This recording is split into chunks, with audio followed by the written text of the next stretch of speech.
Idol, anong pinagkaiba ng mga kabataan noon sa kabataan ngayon? Kabataan noon, kumakaway ka kapag may dumaraang eroplano. Inaantay maubos ang tubig sa tabo sa ulo.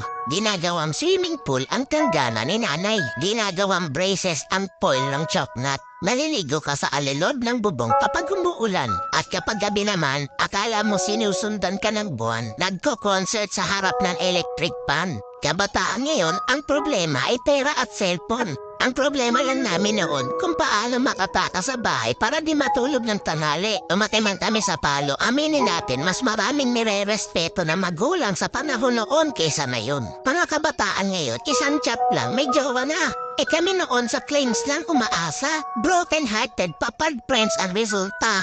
Mga kabataan noon, ang dami ng alam na trabaho. Kesa sa kabataan ngayon, tamad na, puro pa gadgets, di pa mautusan. Minsan nagiging ibon, minsan nagiging paniki.